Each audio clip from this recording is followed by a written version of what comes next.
Hello guys, Assalamu alaikum. My name is Mahin and my channel name is Nurain Diary and welcome to my channel.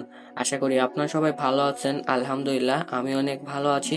আজকে আমি রান্না করেছি রমাদান special লাচ্চা সেমাই recipe. এই লাচ্চা সেমাই রেসিপিটি তৈরি করা কিন্তু খুবই সহজ।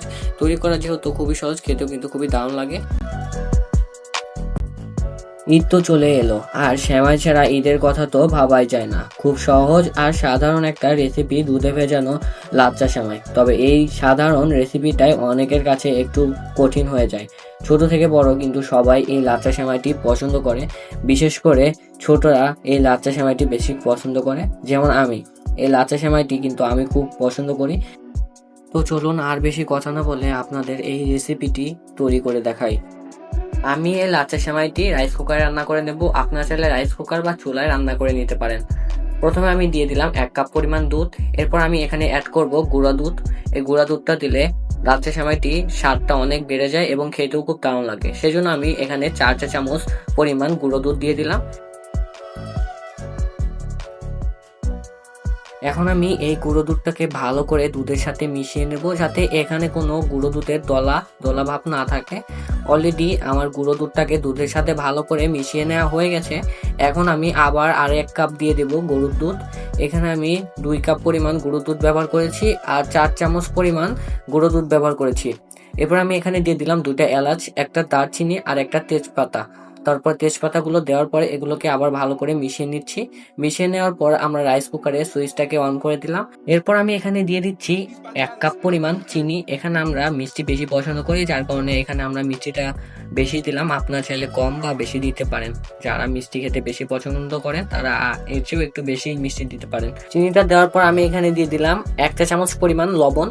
এখানে লবণটা দিয়ে দিলাম। লবণটা দেওয়ার পর চিনি আর লবণ দুধের সাথে ভালো মতো মিক্স করে নেব, যাতে এখানে চিনির কোনো দানা দানা ভাব না থাকে। সবকিছু মিশিয়ে নেওয়া হয়ে গেলে এখন আমরা ওয়েট করব বলক আসা পর্যন্ত। অলরেডি 5 মিনিট পর দুধে বলক উঠে গিয়েছে, দেখতে পাচ্ছেন। এখন আমরা ভালো করে নেড়ে চেড়ে দিচ্ছি। আমরা 5 থেকে 6 মিনিটের মতো এই দুধটাকে ভালো মতো জাল করে নেব। আমার চ্যানেলে নতুন হয়ে থাকলে আমার চ্যানেলের এরকম নিত্য নতুন ভিডিও পেতে আমার চ্যানেলটাকে সাবস্ক্রাইব করে পাশে থাকা বেল বাটনটি চেপে দিবেন, যাতে আমি ভিডিও ছাড়ার সাথে সাথে আপনাদের কাছে নোটিফিকেশন চলে যায় এবং আপনারা আমার এরকম নিত্য নতুন ভিডিও দেখতে পান। অলরেডি আমার দুধটিকে জাল করে নেওয়া হয়ে গেছে এবং আমরা দুধটিকে ঠান্ডাও করে নিয়েছি। তো এখন আমরা অল্প অল্প করে লাচ্চা সেমাইটি এই দুধের ভিতর দিয়ে দেবো। কিভাবে আমি এই লাচ্চা সেমাইটি দুধের ভিতরে অল্প অল্প করে দিচ্ছি আপনারা দেখতে থাকুন।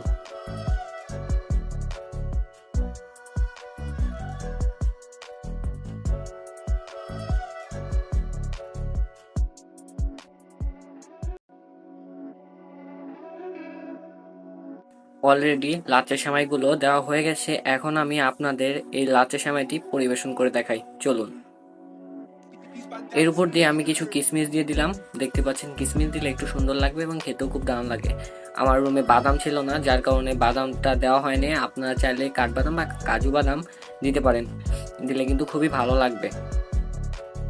তো আপনারা দেখতে পেলেন, খুব অল্প সময়ের ভিতরে কিন্তু আমরা এই লাচ্চা সেমাইটিকে রান্না করে নিলাম এবং খুব অল্প কিছু উপকরণে।